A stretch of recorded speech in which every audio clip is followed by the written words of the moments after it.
Hello. अब तक आप लोगों ने एनाटॉमी पूरी की पूरी पढ़ ली होगी, राइट फ्रॉम द स्टार्टिंग की टिश्यू कैसे होते हैं, टिश्यू क्या होते हैं, कॉम्प्लेक्स टिश्यू क्या होते हैं, वेस्कुलर बंडल क्या होते हैं, फिर सेकेंडरी ग्रोथ क्या होती है, यहाँ तक आपने कर लिया है।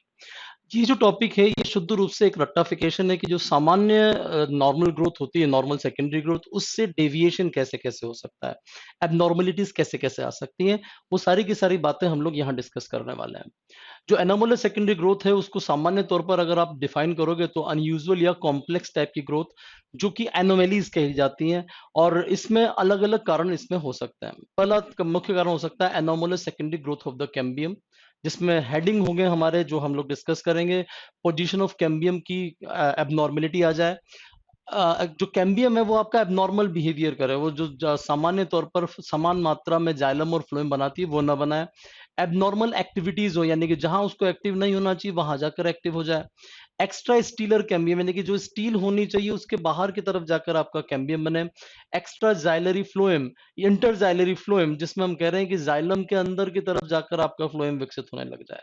ये सारे anomalous secondary growth of cambium की कैटेगरी में आता है। उसके अलावा कुछ उदाहरण जैसे कि एक्विटिक प्लांट्स वगैरह में मैं आपसे बात करूंगा कि जाइलम किस प्रकार से, जाइलम वेसल एब्सेंट होती है जाइलम के अंदर एक्विटिक प्लांट्स में।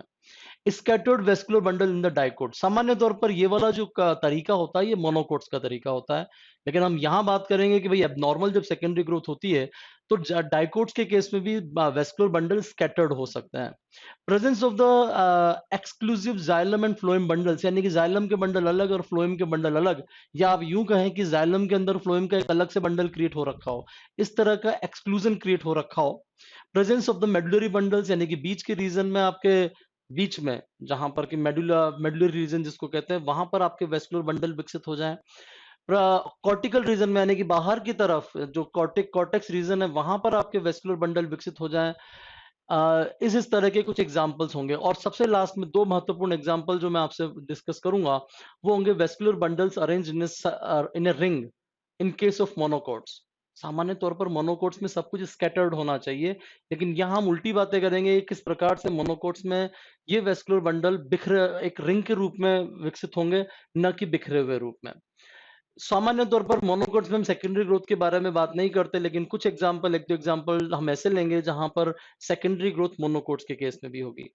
ये जो बातें हैं ये आप एक बार थोड़ा सा दिमाग में बिठा लीजिए कि एग्जैक्टली हम करने वाले क्या हैं। यहाँ जो आगे जो वीडियो है उसमें हम सिर्फ और सिर्फ उदाहरणों के रूप में बात करते होंगे।